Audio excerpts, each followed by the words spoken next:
Tom Scott and the band, Art Rodriguez on drums. Has the White House answered the phone yet? No, not yet. Well, thanks for that tip, Matthew. Boy, I'll tell you what, this is a bombshell book which just came out last week, and it makes some pretty hair-raising charges against a lot of folks involved with the National Football League. The title says a lot of it, Interference, How Organized Crime Influences Professional Football. Please welcome its author, Dan Moldea. Dan?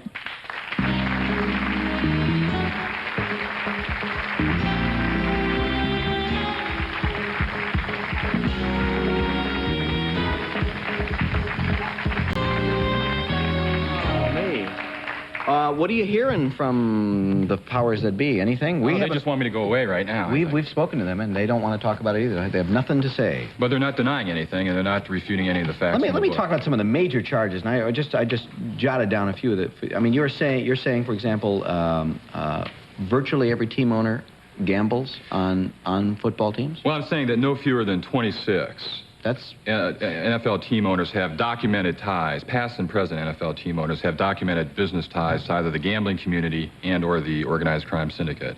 I'm also saying that no fewer than 70 NFL games have been fixed. Now that's pretty rough stuff. You're saying no fewer than 70 NFL games have been fixed. You mean the outcome, the point spread, what? I'm saying the points were shaved and thereby fixed. Yeah. How does this happen?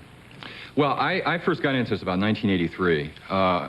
Vincent Persani, who is the head of the Michigan State Attorney General's Office Organized Crime Division, told me, if you're going to do a book about the NFL, Dan, you're going to have to get into this guy, Don Dawson, because he was fixing games. We knew it. I went to my friends and my sources at the Internal Revenue Service, the Organized Crime Intelligence Division. They said Don Dawson was fixing games. I went to the FBI, the Organized Crime and Racketeering Section of the Justice Department, and Strike Force field offices. Everybody told me what Don Dawson was fixing games.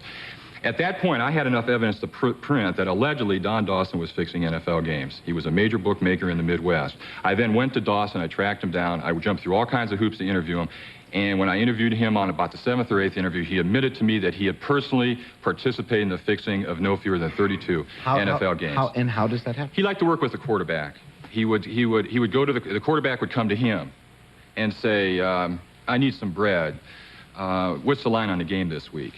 And the bookmaker would say, you guys are favored by 6 points. And then the reply was, we're not going to cover the spread. And basically that was it. Now, do you name players? Oh, sure, I name players. And also in 1979, I go into the specifics of 8 fixed games that were allegedly fixed by 2 referees who were investigated by both the FBI and the IRS. And I list the 8 games on page 308 of the book. Yeah. Are drugs involved in this at all? Yeah, drugs are the real variable in all of this. I mean, when a drug dealer has a relationship with a player, there's an extortionate edge to that situation whereby that dealer has that player's career in his hands because of the drug policies within the NFL for throwing a person out. Within the past few years, no fewer than 9 NFL teams have been investigated because their players were receiving drugs from gamblers. Now, I know gamblers who, on principle, refuse to sell drugs, but I'm not aware of many drug dealers who, on principle, refuse to gamble. And the key here is that the NFL is very aware of the fact, and their worst-case scenario is the player who's strung out can't pay his bill to his dealer, and so the dealer comes to him and says, hey, you owe me money, and the dealer says, and the player says, I told you I can't pay it, and the dealer says, that's okay, but now you're going to come and work for me. Now, the obvious question, you're talking about all these games being fixed, you're talking about all these people involved, you're talking about going to various agencies, and they're saying who the people are involved. Why has this gone uncovered if this is the case? What I'm also alleging in the book is that no fewer than 50 legitimate investigations of corruption within the NFL have been either suppressed or just flat out killed as a result of a sweetheart relationship between NFL security, which is the internal police force within the league, and a variety of federal and state and local law enforcement agencies. I'm a big baseball fan, and I have more respect for baseball right now because of the way it's handled the Pete Rose case in the open and honest manner that it's handled this case than I've ever had before. I have more confidence in baseball because it's handled. Well, how do these investigations get quashed? Basically, the NFL security people, who are all former Justice Department people, will go to their colleagues, their old colleagues in the Justice Department or in these various law enforcement agencies, and they'll say, we can handle this internally. Let us handle it internally so that we're not getting all the publicity that we would be getting. And so to all intents and purposes, these investigations I can cite chapter investigations. Again, I cite about 50 in the book. It is a strange sport because it is the one sport where you can go to a game and come away, even if your home team has won, disappointed because you're not as much interested in the outcome as the point spread. It's a situation where you have a game where the score is 21-20, there's 30 seconds left on the clock, the home team, you're up in the stands, and the home team has the ball on the 30-yard line. Now, the problem is that the home team had to give 3 points in the game. Now, the quarterback goes down on one knee, and the people in the stands boo. Now, they're starting to legalize gambling in Oregon. They're going to have a sports lottery, NFL lottery in Oregon, Kentucky. I mean, the state isn't in the bookmaking business for eleemosynary or philanthropic purposes. They're going to be in this to make money. They're going to take a 40 to 60% skim of the handle, of the total pool of bets. And in the end, they're going to educate the public as to how to gamble, how to use the point spread.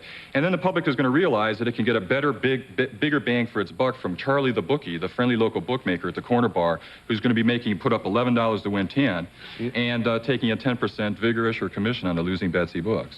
Now, is all this, is what you have written here going to get things unearthed? Well, I'm hoping that there'll be a federal investigation, hopefully the Senate Select Committee, to investigate organized crime's influence in all of professional sports, not just football, but on baseball and basketball as well.